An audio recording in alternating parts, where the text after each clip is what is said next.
First ever factory outlet, Chandanagar, Mukunda Jewelers. Opening soon. No making charges.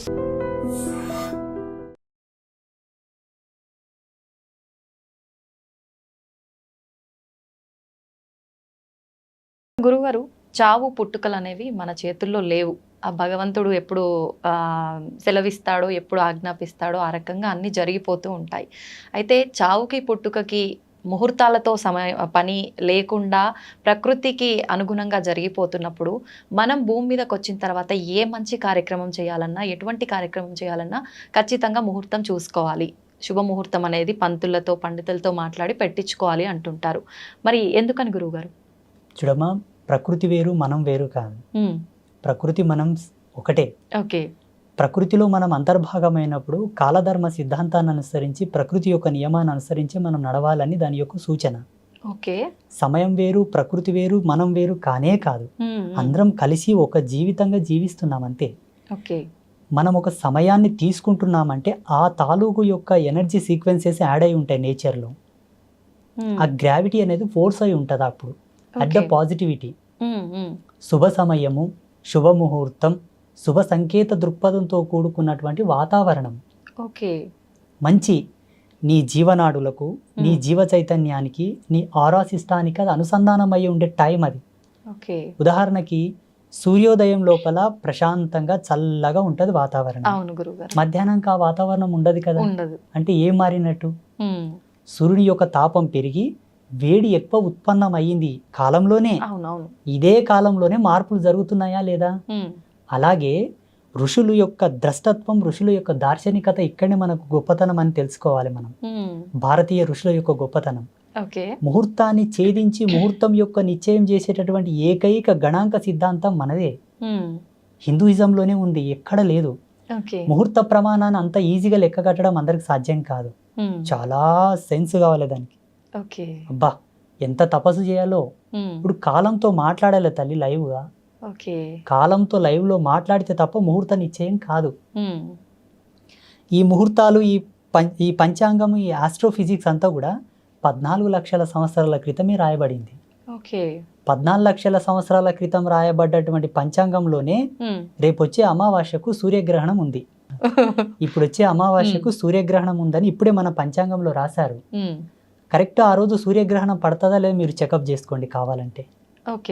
100% మన పంచాంగంలో చెప్పిన ముహూర్తంకే సూర్యగ్రహణం పడుతుంది. అంటే 14 లక్షల సంవత్సరాల క్రితమే నిశ్చయమైనటువంటి ముహూర్తాలే ఇప్పటికీ ఉన్నాయి. అమావాస్య, పౌర్ణమి, గ్రహాలు, నక్షత్రాలు, మనకు వచ్చే పుష్కరాలు, కుంభమేళ, ప్రతి ఒక్కరు పెట్టుకునే ముహూర్తాలు, ఎవ్రీథింగ్ ఆల్సో, ప్రతిది కూడా. అంటే ఇది ఎంత డెప్త్ సైన్స్ అంటే అమ్మ, మానవుడు కొన్ని లక్షల యోజనాల కిందికి వెళ్తే తప్ప ఈ అర్థం మనకు రాదు.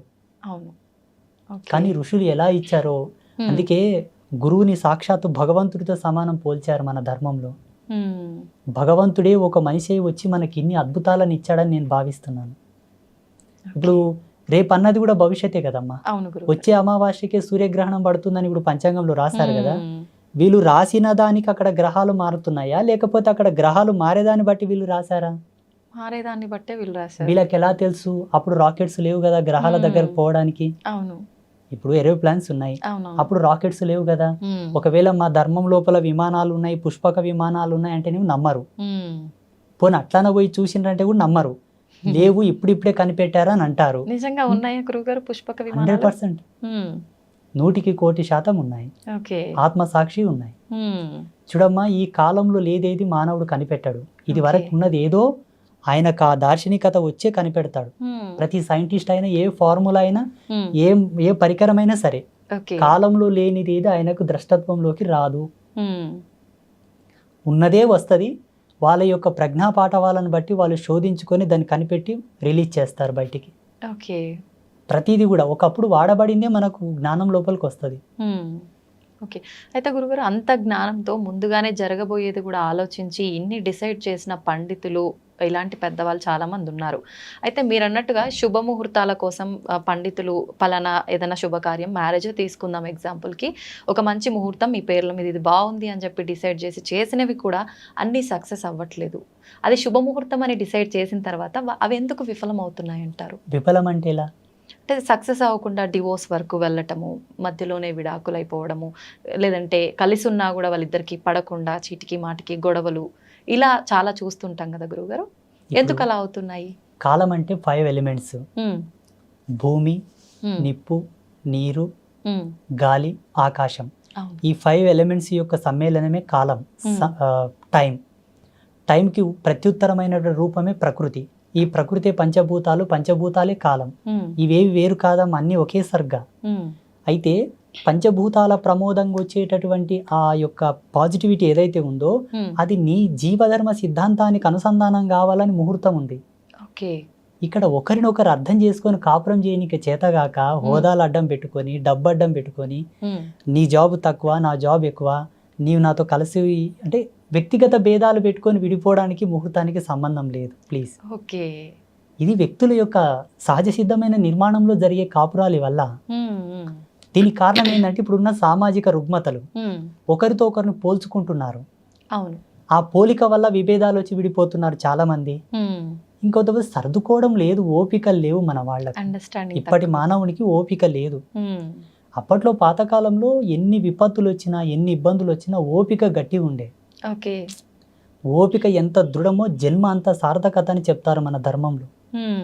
ఓపిక లేని వాళ్ళ జన్మలు సార్థకతను పొందవు.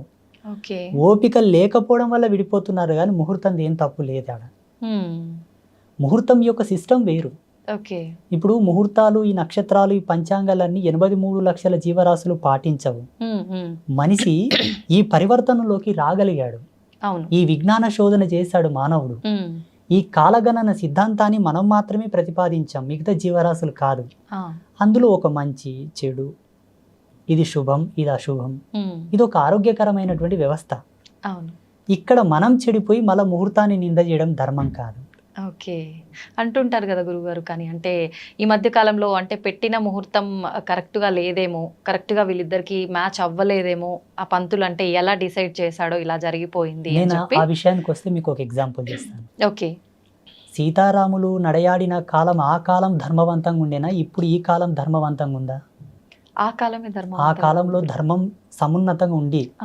ఎందుకంటే శ్రీరామచంద్ర ప్రభుల వారు పుట్టినప్పటి నుంచి వారి అవతార సమాప్తి అయ్యే వరకు కూడా ధర్మం సమున్నతంగా ఉన్నదని చెప్పి మన గ్రంథాల ఆధారంగా చెప్పబడి ఉన్నాయి. ఎంతో మంది ఋషులు కూడా చెప్పారు. శ్రీరామచంద్ర ప్రభుల వారి యొక్క ముహూర్తం ఎవరు పెట్టారు? పెళ్లికి ఎవరు నిశ్చయం చేశారు? రాముడు పెళ్ళైన తర్వాత వనవాసంకి వెళ్ళిపోవాల్సి వచ్చింది. ఎన్ని కష్టాలు పడ్డారు. సరే, మళ్ళీ రాజ్యంకి వచ్చిన తర్వాత కూడా మళ్ళీ సీతా వియోగం ఏర్పడుతుంది. సీత కలిసిన తర్వాత ఆమె భూమిలోకి వెళ్ళడం, ఈయన అవతార సమాప్తి చేసుకోవడం. వాళ్ళు ఎక్కడ సుఖపడ్డారు? పోనీ పాండవులు కష్టపడ్డారు కదా, పోనీ శ్రీకృష్ణుడు కూడా కష్టపడ్డాడు కదా, పోనీ దేవేంద్రాదులు కూడా కష్టపడ్డారు కదా. ఇప్పుడున్న మానవుడు, ఇప్పుడు జీవించే మానవుడు దాని భూతద్దంలో ఎట్టి చూస్తున్నాడు ముహూర్తాన్ని. దాని యొక్క నిర్మాణం, దాని యొక్క నిర్వాణం వేరు. ముహూర్తాన్ని తప్పకుండా మానవ జన్మ ఎత్తిన తర్వాత ప్రతి మానవుడు ముహూర్త నిశ్చయంతోనే జీవితకాలం గడవాలి. ముహూర్తానికి ఉండేటటువంటి మెయిన్ అర్థం ఏంటో తెలుసా? నీవు జీవించే జీవన విధానానికి సంబంధించినటువంటి ధర్మం, భౌగోళికంగా నువ్వు జీవిస్తున్న జీవ అవశేషాలకు సంబంధించినటువంటి సింక్, అది లింక్, అనుసంధానం అయ్యేటటువంటి శుభముహూర్తం. అది నీ జీవితంలో ఒక సార్థకతను ప్రసాదించడానికి నిర్ణయం చేసిన ఒక టైం. దానివల్ల మన జీవితాలు నడవాలనుకోవడం అజ్ఞానం. మనం బ్రతకాలి, మనం జీవించాలి. ప్రతి దాంట్లో సహనం, ఓర్పు, నిగ్రహము, విచక్షణ రహితమైనటువంటి జీవితాలే కొనసాగుతున్నాయి తప్పిస్తే జ్ఞానవంతమైన జీవితాలు లేవు కదా సమాజంలో. అవును గురుగారు. అయితే గురువుగారు ఎక్కువగా భగవంతుడి ఆరాధనలో ఉన్న వాళ్ళకే కష్టాలు ఇబ్బందులు ఎక్కువగా ఉంటుంటాయి అంటుంటారు. ఎగ్జాంపుల్కి తీసుకుంటే కూడా చాలామంది ఎక్కువగా దేవుడి పైన భక్తి ఎక్కువగా ఉండి ఎక్కువ పుణ్యక్షేత్రాలను దర్శించుకోవడానికి దేవుడిని దర్శించుకోవడానికి వెళ్తూ ఉంటారు. అలా వెళ్ళే ఆ సమయంలో కొంతమంది ప్రమాదవశాత్తు ప్రాణాలు కూడా కోల్పోతూ ఉంటారు. దైవ దర్శనానికని వెళ్తుంటే ఎందుకు అలా జరుగుతుంది? వాళ్ళు చేసిన కర్మ ఫలాల ఆధారంగా అయి ఉంటుందా? మరి అలా ఉన్నప్పుడు భగవంతుని ఆరాధిస్తే మనం శరణు వేడుకుంటే ఎటువంటిదైనా ఆయన రక్షిస్తాడు అని అంటుంటారు. ఎందుకు వాళ్ళని భగవంతుడు రక్షించలేకపోతున్నాడు? భగవంతుడు వాళ్ళని రక్షించే పాత్రత లోపల ఎప్పుడు సంసిద్ధుడై ఉంటాడు. కాకపోతే భగవంతుని పాత్రత ఎంత సత్యమో కాపాడబడాలన్న నీ పాత్రత కూడా అంతే సత్యమై ఉండాలి. ఓకే. ఈరోజు ఐ డ్రీమ్స్ మీడియా వాళ్ళు నన్ను ఇక్కడ పిలిచారంటే ఏదో కొంతో నా లోపల నచ్చే పిలిచారు. అవును, స్వామీజీ ఇంతో అంతో చెప్తాడు మంచిగాని. భగవంతుడు నిన్ను అనుగ్రహించి కాపాడాలన్నప్పుడు నువ్వు అంత సత్యవంతుడు అయి కూడా ఉండాలి. ఓకే. బై బర్త్ నుంచి ఈ జన్మది సరిపోక పోయిన జన్మలో కూడా అంత పుణ్యకార్యములు పుణ్య దీక్ష దక్షత నీలో ఉండాలి. మీ పితాపితరులు కూడా పుణ్యం చేసి ఉండాలి. ఇప్పుడు ఈ జన్మ ఇప్పుడే ఆకాశం నుంచి ఊడిపడ్డది కాదు. అవును, ఎన్ని సంవత్సరాల నుంచి ఎన్ని లక్షల సంవత్సరాల నుంచి ఉండేటటువంటి ఆ జెనెటిక్ థియరీని బట్టి మనకి జన్మ వచ్చింది, ఆ DNA కాలం బట్టి. సో ఆ వంశవృక్షంలో చేసేటటువంటి పాప సంక్రమణ పుణ్య సంక్రమణ వల్ల ఈ దేహం ఉంటుంది. ఈ దేహం పొందిన తర్వాత కూడా చేసేటటువంటి పాప సంక్రమణ పుణ్య సంక్రమణ. అందుకు భగవంతుని చెంతన నువ్వు నిష్ణాతుడవై ఉండి అర్హుడవై ఉంటే త్రుటికాలం నంది నేను తప్పించగలడు కదా. ఎంతమంది బ్రతుకుతుండలేరు ఇప్పుడు? ఎంతో మంది ఇప్పుడు కాపాడబడుతున్నారు, రక్షించబడుతున్నారు. వీళ్ళెందుకు రక్షించబడలేదంటే అందుకు భిన్నమైనటువంటి పాపమో కర్మనో ఏదో ఉండవచ్చు. అంత ఈజీగా మనం క్యాలిక్యులేట్ చేయడం కూడా ధర్మం కాదు. పూజలు చేసే వాళ్లకు కష్టాలు ఎందుకు వస్తాయంటే పూజలు చేయడం వల్ల కష్టాలు తీరుతాయనుకోవడం ఫస్ట్ అజ్ఞానం. ఎందుకు పూజలు చేస్తారంటే చెప్పన తల్లి, మనకు పితృపక్షం వస్తుంది. ఇప్పుడు పితృపక్షంలో మన హిందూ ధర్మం లోపల మన పెద్దలకు శ్రద్ధా తర్పణాలు వదులుతారు, పిండ ప్రదానాది కార్యక్రమాలు చేస్తుంటారు. ఆ పల్లెటూళ్ళలో వాళ్ళ ఫోటోలు పెట్టి వాళ్ళు తినే వాళ్ళకి ఇష్టమైన పదార్థాలు వండి పెట్టి పూజలు పునస్కారం చేసి దండం పెట్టుకుంటారు. ఎందుకోసం అంటే వాళ్ళు ఇచ్చినటువంటి దేహం ఇది, వాళ్ళ వంశంలో మనం పుట్టామని ఒక కృతజ్ఞత భావం. వాళ్ళకు ఒక మాసం ఏర్పాటు చేసి ఈ మాసంలో పితృదేవతలను కొలవాలని ఆ మాసాన్ని డిసైడ్ చేసి పితృపక్షంలో పితృదేవతలకు పూజలు చేయాలని ఒక రూల్ ఇచ్చారు మన ధర్మంలో. ఈ జన్మనిచ్చినందుకు వాళ్ళకు మొక్కుతున్నాం మనము. వాళ్లకు మనకు ఇంతటి అందమైన ప్రపంచాన్ని భగవంతుడు ఇచ్చాడు కదా, మరి భగవంతునికి ఏమి ఇవ్వాలి మనం? అందుకే ఈ పూజలు. నిన్నిచ్చినందుకు, ఈ ప్రకృతినిచ్చినందుకు, నీకు ఇంతటి అందమైన ప్రపంచాన్ని సృష్టించినందుకు భగవంతునికి నీవు ఇంత కృతజ్ఞత భావంతో పూజ. అంతేగాని నువ్వేదో ఇస్తే ఆయన నీ కోరికలు తీర్స్తాడనుకోవడం కరెక్ట్ కాదు. చూడమ్మ, వేదాంత ధర్మంలో ఎప్పుడు కూడా వేద ధర్మం ప్రకారంగా శాస్త్ర ప్రమాణం ప్రకారంగా పూజలు చేస్తే కష్టాలు నెరవేరుతాయని లేదు. కానీ ఋషులు మనసుల యొక్క కష్టాలు చూడలేపక బాధలు చూడలేపక వాళ్ళు ధ్యానంలో కూర్చొని కొన్ని దర్శనాలు చేశారు. వ్రతాలు, నోములు, కొన్ని ప్రత్యేకమైన హోమములు, శాంతులు, కొన్ని యజ్ఞక్రతువులను దర్శించారు. వీటిని చేయండి, వీటి యొక్క మహితాత్మమైన శక్తి చేత భగవంతుడు ప్రసన్నమవుతాడు, మీ కష్టాలు తీరుతాయి అని ఒక ప్రమాణంగా చెప్పారు. కానీ అది కూడా దాని మీద ఎప్పుడు ఆధారపడి ఉండకు. నిన్ను నీవు నమ్ముకో, నీవు సత్యశీలుడవై మెలుగు, అప్పుడు అవి నీకు రిఫ్లెక్ట్ అవుతాయి, నీకు రిప్లై ఇస్తాయని కూడా చెప్పారు. మళ్ళీ వెనుకనే ఇలా చెబుతూనే ఇది కూడా చెప్పారు, ఏది అవసరమో అదే పాటిస్తున్నారు కంపల్సరీ. ఇప్పుడు ఒక కంపెనీ యాజమాన్యం దగ్గరికి వెళ్ళి అయ్యా నాకు ఉద్యోగం ఇవ్వండి అంటే నీ అర్హత ఏముంది నాయన అని అడుగుతారు. నేను పలానా డిగ్రీ చేశానండి, పలానా పీజీ చేశానంటే నీ చదువుకు నీ ర్యాంకు తగ్గట్ల నీకు ఉద్యోగం ఇస్తారు. నిన్ను ఏ సీట్లో కూర్చోబెట్టాలి, ఎక్కడ కూర్చోబెట్టాలో వాళ్ళు డిసైడ్ చేస్తారు. భగవంతుడు కూడా ప్రకృతి ఆధారంగా మనం జీవించే జీవన విధానాలను బట్టి, మనం నడిచే నడవడికను బట్టి మనకు కొన్ని మార్కులు వేస్తాడు.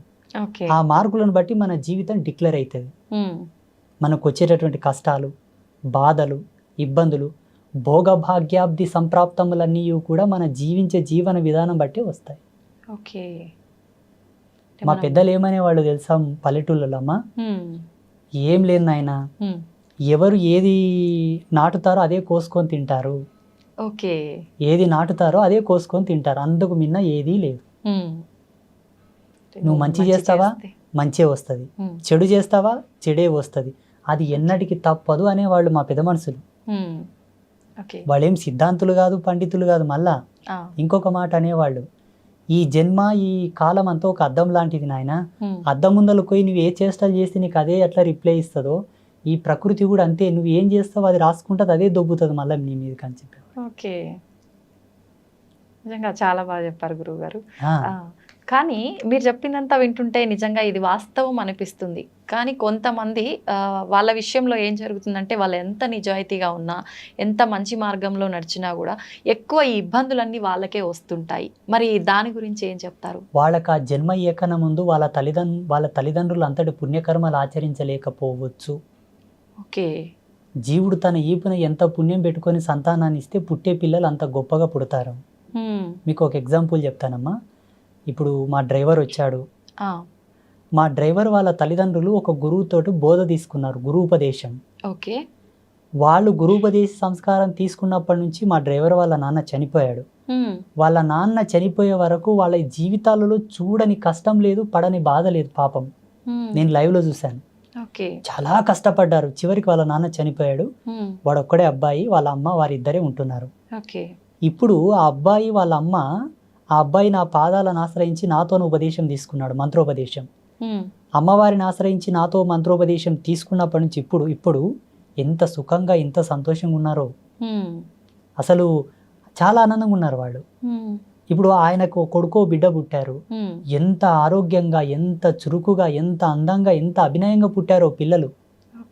అసలు ఈ కష్టము బాధ అంటేనే తెలియనంత గొప్పగా పెరుగుతున్నారు ఇప్పుడు. అంటే వాళ్ళ తాత వాళ్ళ అవ్వ గురూపదేశం తీసుకొని గురువు చేత గురువులైనటువంటి పుణ్యము కొడుకుకు ఉత్తాన పదంగా సంక్రమించి ఇప్పుడు మనమంగులకు పుణ్యం ఆవహించింది. ఓకే, ఖచ్చితంగా మనం చేసేయి మన పిల్లలకి వాళ్ళ పిల్లలకి. దశరథ మహారాజు తన జీవిత పర్యంతం లోపల పొందిన శాపాన్ని తాను మొత్తం సంపూర్ణంగా అనుభవించకూడని దేహము చాలించిన తర్వాత ఆ శాపం యొక్క పవర్ అనేది, ఆ యొక్క మహిమ అనేది, ఆ శక్తి అనేది శ్రీరామచంద్ర ప్రభు అనుభవించాడు, లక్ష్మణ స్వామి అనుభవించాడు, భరతుల వారు అనుభవించారు, శత్రుఘ్నుడు అనుభవించాడు. అవును, తప్పదు. ఇప్పుడు ఈ జన్మ వారి చేత పొందామంటే వారి యొక్క అవశేషములు కూడా మన యొక్క జీవితం వెనకాలే వస్తాయి 100%. డాక్టర్స్ కూడా అదే చెప్తారు కదమ్మా. ఇప్పుడు జీన్స్ మన యొక్క పెద్దల యొక్క వారసత్వాన్ని బట్టి కొన్ని రోగాలు వస్తుంటాయి అని చెప్తారు. రోగాలు వస్తాయంటేనేమో నమ్ముతారు, ఉసురు వస్తుంది అంటేనేమో నమ్మరు. మేము ఇట్లా పాపాలు పుణ్యాలు పెద్దల నుండి వస్తాయంటేనేమో మూఢనమ్మకం అంటారు. డాక్టర్లు ఏమో వాళ్ళు చెప్పిన రిపోర్ట్స్ని బట్టి మీ పెద్దల యొక్క వారసత్వంకి ఈ రోగం వచ్చిందంటేనేమో గుడ్డిగా నమ్మేస్తారు. అక్కడ అది అంటే సైంటిఫిక్గా అన్ని ప్రూఫ్స్ ఉంటుంటాయి కదా గురువుగారు. అది పెన్ను తీసుకొని పేపర్ మీద రాసేటటువంటి భౌతికవాదం, కంప్యూటర్లో టైప్ చేసేటటువంటి భౌతికవాదం, దానికి ఆధారమైనటువంటి కారణ సంభూతులమే మేము. ఓకే, ఇప్పుడు జ్ఞానం లేనిది విజ్ఞానం లేదు కదా తల్లి. అవును గురువుగారు. జ్ఞానం అంటే మనం పుట్టడం, పుట్టిన తర్వాత ఒక ప్రొడక్ట్ని ఇంకొక ప్రొడక్ట్తో కలిపి ఇంకొక ప్రొడక్ట్ తయారు చేసేది విజ్ఞానం. ఈ ప్రొడక్టే భగవంతుడు ఇచ్చాడు కదా, ఉన్నదాన్నే తారుమారు చేసి ఒకదానికి రూపకల్పన చేసావు నువ్వు. అవును, ఇంకెక్కడి నుండి తెచ్చావు? ఈ భూమిన పుట్టిందాన్ని నువ్వు కొత్తగా తయారు చేసావు. కొత్తగా ఏమైనా తీసుకొచ్చావా? లేదు కదా. అది నీ ప్రజ్ఞాపాఠవాలు, నీ గొప్పతనం. కానీ భగవంతుడి ధిక్కరణ మంచిది కాదు. భగవంతుడి నేల నీయకుంటే ఏడ రీసెర్చ్ చేస్తుంటే మనము, ఈ గాలి నీయకుంటే ఏడ ప్రయోగాలు చేస్తుంటే. ఇప్పుడు ఇవెవరు ఇచ్చారు, ఎవరు తయారు చేశారు, అది మనం కనిపెట్టాలి కదా. ఒకవేళ ఇది న్యాచురల్ గానే తయారైంది అనుకుందాం, వేరే గ్రహాల మీద ఎందుకు లేవు మళ్ళీ వల్ల? పక్కనే మనకు సమీపంలో ఉన్న గ్రహాలలో మనుషులు లేరు, జీవం పుట్టడానికి ఆధారం లేదు, ఆనవాళ్ళు లేవు. ఇక్కడ ఎందుకు ఉండాలి? మన సనాతన ధర్మంలో భూమికి ఉన్నటువంటి విలువ, భూమి యొక్క ఆవిర్భావ దశ, భూమి మీద జీవం ఏర్పడడానికి సంపూర్ణమైన వివరణ ఉన్నది క్లియర్ గా. ఇప్పుడు టెక్నాలజీకు 300 ఏళ్ళు అయింది తల్లి, లక్షల సంవత్సరాల క్రితమే పురాణ రచన జరిగింది.